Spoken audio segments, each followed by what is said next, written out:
डर, fear, anxiety, घबराहट, ये जो सारी चीज़ें हैं वो हमने अपनी लाइफ में कभी ना कभी तो एक्सपीरियंस खुद ने किया होगा। डर एक ऐसी चीज़ है कि जिसकी वजह से हम अपनी लाइफ को पूरी तरह से एंजॉय नहीं कर पाते। कोई ऐसी सिचुएशन, जगह, सोशल डर, इमेजिनेशन थॉट्स कि जिसकी वजह से हमारा जो पूरा नेचुरल ग्रोथ रुक जाता है, कि जिसकी वजह से हम आगे का सोच नहीं पाते और हम वहीं पे स्टकअप हो जाते हैं। तो आज के इस वीडियो में हम जानेंगे कि डर, फियर क्या होता है, डर की वजह से हमारे बॉडी पे कैसे साइन एंड सिम्टम्स होते हैं, डर को कैसे मैनेज करें और होम्योपैथिकली उसे कैसे हम ठीक करें। डर मतलब एक ऐसा इमेजिनेशन जो रियलिटी में नहीं होता है। हम कोई भी सिचुएशन को या कोई भी जगह को या कोई भी ऐसी चीज़ को हम बड़ी मात्रा में सोच लेते हैं, ज़्यादा इमेजिनेशन कर लेते हैं, हम परसीव कर लेते हैं, उसकी वजह से हम ज़्यादा रिएक्शन देते हैं, जिसको हम डर कहते हैं। कई ऐसी नेचुरल सिचुएशन, कई ऐसी नेचुरल चीज़ों से हमें डर लगता है, जैसे कि एग्ज़ाम का डर, पब्लिक स्पीकिंग का डर, नई जॉब लगी हो तो नर्वसनेस उसी का डर, कोई ऐसी डेंजर सिचुएशन, कोई ऐसे एनिमल्स या कोई भी। हम सबको कोई ना कोई जगह का या कोई चीज़ का या कोई फैमिली मेम्बर का या कोई ना कोई तो डर होता ही है। कई सारे ऐसे डर होते हैं, जैसे कि पानी का डर, हाइट का डर, भूत का डर, कॉकरोच का, स्पाइडर का, इंसेक्ट का, स्नेक का, कोई बंद जगह का, एनक्लोज प्लेस, नैरो जगह पे, क्राउड का, टनल में जाने का या फिर ब्रिज का डर। कई लोगों को डॉक्टर्स का डर लगता है, हॉस्पिटल जाने का डर लगता है, नीडल का, इंजेक्शन का डर लगता है। कई लोगों को खून को देखते ही मतलब डर लगता है।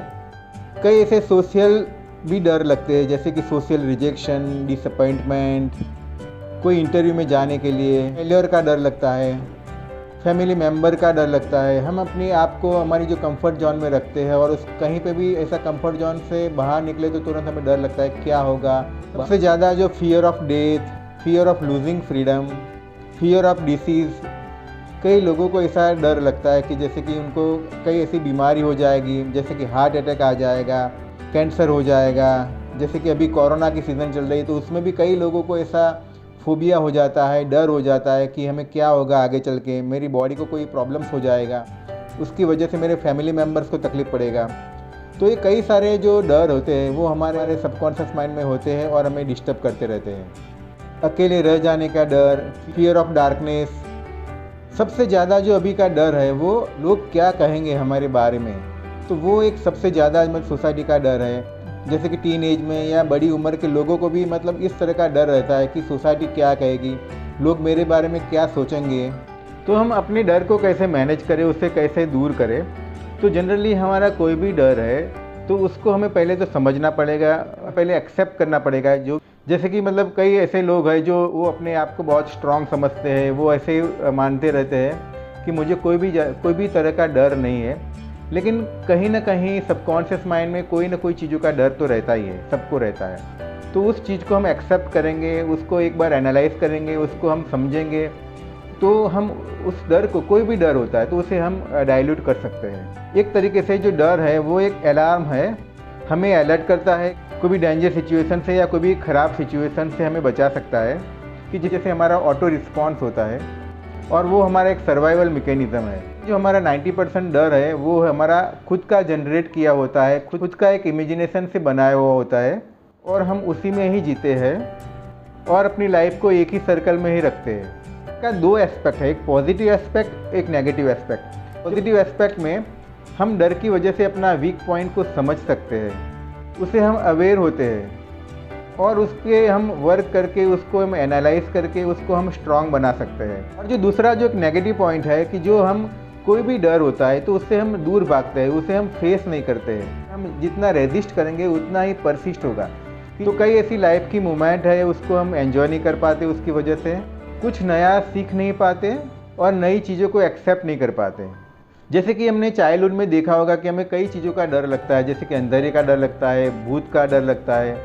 तो भूत, अंधेरा वो क्या है, मतलब एक हमारा इमेजिनेशन है, सबका इमेजिनेशन अलग अलग होता है। जैसे कि कई लोगों का भूत का इमेजिनेशन कि भूत वाइट कलर का होता है या ब्लैक कलर का होता है, वो ऐसे मारता है या ऐसे खाता है या ऐसे हमें डराता है। लेकिन वो सारी चीज़ों को हम जैसे जैसे बड़े होते हैं तो हमें पता चलता है कि वो एक इमेजिनेशन है, वो रियलिटी में कुछ भी नहीं है। और धीरे धीरे वो जो हमारा जो डर, चाइल्डहुड का डर, धीरे धीरे हम उसमें से निकल जाते हैं। तो ऐसे कोई भी डर को हम अगर को एनालाइज करेंगे, उसके डीप में जाएंगे तो हम उसमें से बाहर निकल सकते हैं। तो डर में क्या हमें फील होता है, कैसा महसूस होता है, हमें डर के अंदर क्या सिम्टम्स होते हैं? अनस्टेडी रहना, हमारा ज़्यादा थॉट्स बढ़ जाना, डिजीनेस होना, हेडेक होना कभी कभार, या सर भारीपन होना, हमें सांस लेने में दिक्कत होती है, चॉकिंग सेंसेशन जैसा फील होता है, पाल्पिटेशन, हमारा हार्ट रेट बढ़ जाता है, चेस्ट में टाइटनेस फील होता है, पसीना आना, हमारे हाथ पैर ठंडे हो जाना, कभी कभार अंदर से गर्मी भी महसूस होती है या ठंडी भी महसूस होती है, nausea, vomiting, diarrhoea, numbness, tingling sensation in the body. अगर ज़्यादा डर जो रहता है तो उसकी वजह से हमें एसिडिटी भी फील होती है, स्किन में रैश भी हो जाते हैं, हमें वीकनेस महसूस होती है अंदर, और कई कभार हमारे पाम्स में और सोल्स के नीचे पसीना भी हो जाता है। कोई एग्ज़ाम का डर या कोई इंटरव्यू का डर होता है तो डर की वजह से हमें पसीना भी ज़्यादा होने लगता है।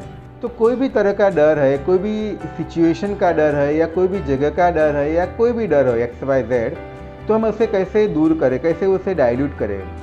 तो सबसे पहले तो हमें वो डर के बारे में समझना पड़ेगा, अपने आप को समझना पड़ेगा, हमारे नेचर को समझना पड़ेगा, हमारी तासीर को समझना पड़ेगा। तो जब भी डर लगता है तो हमें क्या फील होता है अंदर से, कैसा महसूस करते हैं हम, उस एनर्जी को देखो, उस एक्सपीरियंस को हमें महसूस करो कि कैसा अंदर से सेंसेशन होता है, कैसा महसूस होता है, कैसा फील होता है। तो वो सारी चीज़ों को हम समझेंगे तो अपने डर को हम काफ़ी हद तक उसको डाइल्यूट भी कर सकते हैं। और जब भी हम ऐसी पैनिक सिचुएशन में है तो सबसे पहले अपने आप को रिलैक्स करना ज़रूरी है, अपने आप को बैलेंस करना ज़रूरी है। थोड़ा सा डीप ब्रीदिंग करके उसे बैलेंस करो, सिचुएशन को एनालाइज करो, उसको देखो और उसको समझ के हम उसे डाइल्यूट कर सकते हैं। रेगुलर मेडिटेशन, प्राणायाम, एक्सरसाइज, योगा, ये जो डेली बेसिस पे हम करेंगे तो हमारे ब्रेन में कई ऐसे हार्मोन्स जो है, जो पॉजिटिव हार्मोन्स सीक्रेट होंगे और उसकी वजह से हमारे शरीर के अंदर सेल्फ कॉन्फिडेंस डेवलप होगा। पॉजिटिव हार्मोन्स की वजह से हमारे जो डीपर डाउन जो भी डर है, फियर है, उसे डाइल्यूट करने में मदद मिलेगी। तीसरा जो है वो फेथ इन योर सेल्फ, हमें अपने आप में एक फेथ रखना ज़रूरी है। हमारा नेचर है, हमारी तासीर है, हमारा जो भी जिस तरीक़ा का नेचर है उसे एक्सेप्ट करो। हमारा जो यूनिक स्वभाव है, यूनिकनेस है, उसे एक्सप्रेस करो तो हमारा सेल्फ कॉन्फिडेंस बढ़ेगा। होम्योपैथिक में इसका क्या रोल है, होम्योपैथिक में हम डर को कैसे दूर कर सकते हैं? जैसे कि होम्योपैथिक पूरी पेशेंट की पूरी तासीर को समझता है, पूरा नेचर को समझता है।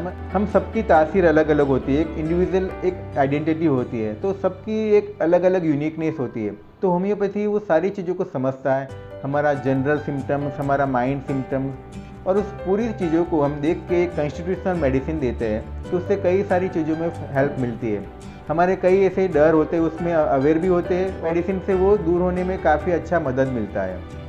कई ऐसी कॉमन सी दवाई है होम्योपैथी में जो बहुत हेल्पफुल है, जैसे कि एकोनाइट 30। एकोनाइट बहुत अच्छी दवाई है जो होम्योपैथिक में कोई भी ऐसा डर है, फ्राइड सिचुएशन है और उसकी वजह से हमारे बुखार आ जाता है या कोई भी हमारा डिसीज़ कंडीशन उसकी वजह से हुआ है, तो एकोनाइट 30 हम ले सकते हैं और उसका बहुत अच्छा परिणाम मिलेगा।